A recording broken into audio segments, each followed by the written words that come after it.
nama saya David Serafino dari kelas 12 MIPA 2, nomor absen 3. Kali ini saya akan menjelaskan tentang sintesis protein. Agar tetap sehat, tubuh kita membutuhkan banyak zat. Salah satunya adalah protein.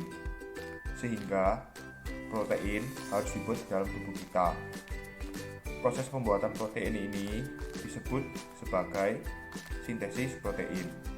Lalu bagaimana terjadinya proses sintesis protein di dalam tubuh kita? Proses sintesis protein terdiri dari dua tahapan, yaitu transkripsi dan translasi. Transkripsi merupakan proses pembuatan salinan mRNA yang berasal dari DNA, sedangkan translasi merupakan proses penerjemahan mRNA menjadi protein. Jadi, singkatnya sintesis protein adalah proses DNA menjadi mRNA, lalu mRNA menjadi protein. Proses pertama yaitu transkripsi. Transkripsi terjadi di dalam nukleus. Ada 3 tahapan yang terjadi dalam transkripsi, yaitu inisiasi, elongasi, dan terminasi. Saat terjadi proses transkripsi, DNA yang terkandung di dalam nukleus akan dihampiri oleh RNA polimerase. Inisiasi terjadi saat RNA polimerase melekat pada daerah promotor gen. Pada saat itu, RNA polimerase akan mulai membentuk mRNA melalui cetakan DNA template.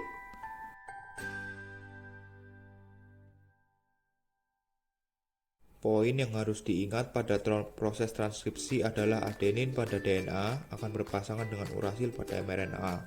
Timin pada DNA akan berpasangan dengan adenin pada mRNA. Guanin pada DNA akan berpasangan dengan sitosin pada mRNA. Sitosin pada DNA akan berpasangan dengan guanin pada mRNA. Lalu RNA polimerase akan mengarahkan pembacaan dari arah 5 ke arah 3. Proses ini dinamakan sebagai elongasi. Transkripsi akan berakhir saat RNA polimerase sampai pada daerah terminator. mRNA yang telah terbentuk seperti ini mengandung 3 basa nitrogen yang dikenal dengan kodon.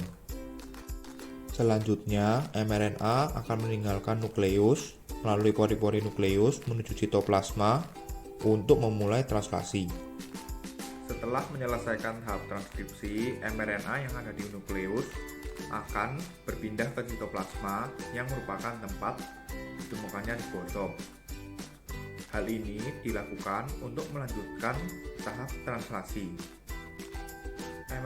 mRNA ini berperan sebagai cetakan untuk pembuatan protein. Translasi merupakan proses penerjemahan mRNA untuk menjadi protein. Sama dengan transkripsi, translasi memiliki 3 tahapan, yaitu inisiasi, elongasi, dan terminasi. Hal yang perlu diperhatikan pada tahap translasi adalah adenin pada mRNA akan berikatan dengan urasil pada tRNA. Urasil pada mRNA akan berikatan dengan adenin pada tRNA. Guanin pada mRNA akan berikatan dengan sitosin pada tRNA. Sitosin pada mRNA akan berikatan dengan guanin pada tRNA. Tahap inisiasi dimulai saat ribosom subunit kecil terikat pada mRNA dan ribosom subunit kecil akan bergerak dari arah 5 ke arah 3. Ketika sudah menemukan kodon AUG, tRNA yang membawa asam amino metionin dan antikodon UAC akan melekat pada mRNA. Lalu setelah tRNA terikat pada mRNA, maka ribosom subunit besar akan datang dan terikat juga bersama ribosom subunit kecil untuk melengkapi proses inisiasi. Ribosom subunit besar memiliki 3 daerah. Daerah A yaitu aseptor site, daerah P yaitu peptidyl site, dan daerah E yaitu exit site.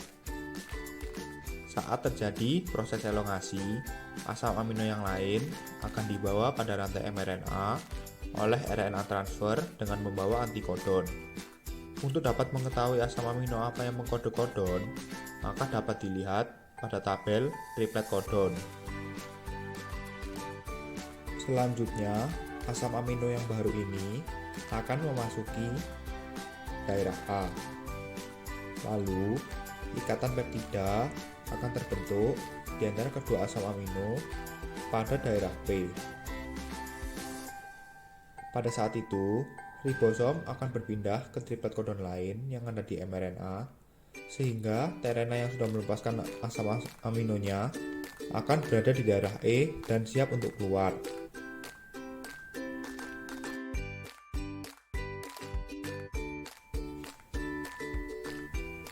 Kemudian, daerah A bersiap untuk ditempati tRNA yang baru.